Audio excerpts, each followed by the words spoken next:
Hello दोस्तों, तो फिर से एक नए वीडियो में आप लोगों का स्वागत है। तो दोस्तों, इस वीडियो में हम विश्लेषण करने वाले हैं प्रकाश के बारे में। प्रकाश का इस वीडियो में हम संपूर्ण विश्लेषण करेंगे और बहुत ही आसान तरीके से, ये मतलब कि बहुत ही सरल भाषा में इसका विश्लेषण करेंगे। और हमें नहीं लगता है कि इस वीडियो को आपको देखने के बाद कोई और वीडियो देखने की ज़रूरत पड़ेगी, क्योंकि बहुत ही आसान भाषा में हम आप लोगों को समझाने वाले हैं। तो दोस्तों देखिए, अगर आप कंपटीशन की तैयारी करते हैं तो आपके लिए भी यह वीडियो बहुत ही महत्वपूर्ण होने वाला है और बहुत ही सरल भाषा से बताएंगे आप लोगों को कि आप भूलिएगा नहीं। तो देखिए दोस्तों, बिना देरी के हम लोग वीडियो को शुरू करते हैं। तो देखिए, प्रकाश क्या है, प्रकाश हमारे लिए जीवन में कितना महत्वपूर्ण है, इसका हम एक एग्जाम्पल के तौर पर आपको बताने वाले हैं दोस्तों। तो देखिए, आप एक अंधेरे रूम में जाइए जिसमें कि लाइट नहीं है, एकदम अंधेरा, कूप अंधेरा जिसे कहते हैं ना, कूप अंधेरा। उस रूम में आप जाइए और जाने के बाद आप किसी वस्तु को देखने का प्रयत्न कीजिए। क्या आपको कोई वस्तु दिखाई देती है? नहीं दिखाई देगी। अगर किसी वस्तु को अगर देखना होगा तो अगर आप मोबाइल लेके गए होंगे तो उस मोबाइल का फ्लैश लाइट जलाना पड़ेगा, या तो मोमबत्ती जलानी पड़ेगी, या तो विद्युत बल्ब को जलाना पड़ेगा, तब जाकर के आप किसी भी वस्तु को देख सकते हैं आप। तो यानी कि इससे निष्कर्ष क्या निकलता है दोस्तों, कि हमारे जीवन में प्रकाश कितना महत्वपूर्ण, यानी कि हमको किसी चीज़ को अगर देखने की ज़रूरत आवश्यकता पड़ेगी तो प्रकाश हमारे लिए बहुत ही महत्वपूर्ण है, क्योंकि प्रकाश के बिना हम किसी चीज़ को नहीं देख सकते हैं। देखिए दोस्तों, अब यहाँ पर फंडा पे आते हैं कि प्रकाश जो है हमेशा सीधी रेखा में गमन करती है। इस फंडे पे आते हैं कि प्रकाश जो है हमेशा सीधी रेखा में गमन करती है। देखिए, आप इस बात को जानते होंगे कि प्रकाश जो है हमेशा सीधी रेखा में ही गमन करती है, लेकिन इस चीज़ को कभी कभार क्या होता है कि माइंड से निकल जाता है। तो हम एक एग्जाम्पल दे रहे हैं आप लोगों को। उस एग्जाम्पल को आप समझने के बाद आप कभी भूल नहीं सकते हैं कि प्रकाश हमेशा सीधी रेखा में ही गमन करती है। तो देखिए, आप एक मोमबत्ती को लीजिए, एग्जाम्पल दे रहे हैं दोस्तों। आप एक मोमबत्ती को लीजिए और उस मोमबत्ती को जलाइए और एक टेबल पर रख दीजिए, और उस टेबल पर रखने के बाद एक पाइप लीजिए और उस पाइप के सहारे उस मोमबत्ती की लौ को देखने का प्रयत्न कीजिए दोस्तों। आपको वो लौ क्या नज़र आएगी? क्लियर नज़र आएगी आपको, क्योंकि उस पाइप के सहारे आप अपनी आँखों से उस लव को देखेंगे तो आपको लव क्या है, बहुत ही आसानी से आप देख सकते हैं उस लव को।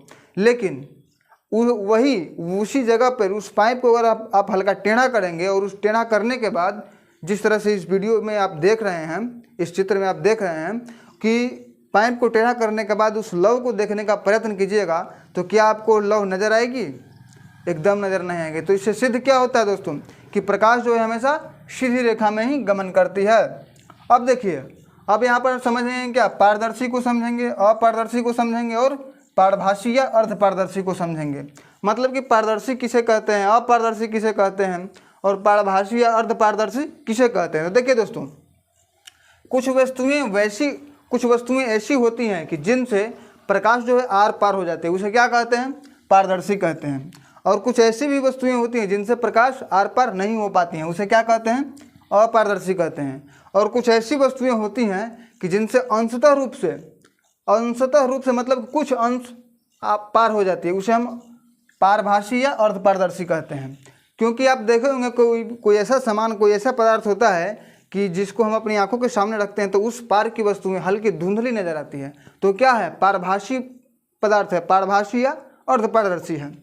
तो देखिए, पारदर्शी को आप समझ लिए, अपारदर्शी को समझ गए, और पारभासी या अर्धपारदर्शी को आप समझ गए अच्छी तरह से। और प्रकाश जो हमेशा सीधी रेखा में गमन करते हैं, इसको अभी आप समझ गए। प्रकाश हमारे जीवन में कितना महत्वपूर्ण है, ये भी आप समझ गए। अब देखिए, अगर इसको नोट करना है तो आप नोट कर लीजिए कि कुछ वस्तुएं से प्रकाश की किरण आर पार हो जाती है, उसे हम पारदर्शी कहते हैं। और कुछ ऐसी वस्तुएं हैं जिनसे प्रकाश आर पार नहीं होती है, उसे हम अपारदर्शी कहते हैं। ठीक है दोस्तों। और देखिए, कुछ ऐसी वस्तुएं होती हैं कि जिनसे प्रकाश की किरण अंशतः रूप से पार करती है, उसे हम पारभासी या अर्धपारदर्शी कहते हैं। अब देखिए, अब हम लोग समझने वाले हैं कि आपतित किरण और परावर्तित किरण किसे कहते हैं। तो देखिए, किसी दिशा से आने वाली प्रकाश की किरण को आपतित किरण कहते हैं। किसी दिशा से आने वाली प्रकाश की किरण को आपतित किरण कहते हैं। और परावर्तित किरण किसे कहते हैं। तो देखिए, आपतित किरण के पड़ने के बाद किरण अपने ही दिशा में वापस लौट जाती है, उसे हम परावर्तित किरण कहते हैं। आप इसको भी समझ गए दोस्तों। अब क्या समझने वाले हैं, अब देखिए, अब एक चीज़ रह गई हम लोगों को समझने के लिए, छाया किसे कहते हैं दोस्तों। तो देखिए, जब किसी अपारदर्शी वस्तु को प्रकाश में रखते हैं तो क्या होता है, दूसरी ओर प्रकाश की किरण पार नहीं कर पाती है, यानी कि अपनी तरह की आकृति बनाती है उसे ही छाया कहते हैं। तो दोस्तों आप लोग पूरी तरह से इसको समझ गए। अब इसको हमें नहीं लगता है कि दोबारा आपको समझाना पड़ेगा इस चीज़ को। तो अगर आपको नोट करना है दोस्तों तो नोट कर लीजिए। तो दोस्तों हमारी ये जानकारी आप लोगों को कैसी लगी कमेंट करके जरूर बताइएगा दोस्तों। तो फिर मिलते हैं एक नए वीडियो में एक नए टॉपिक के साथ। तब तक दोस्तों जय हिंद जय भारत।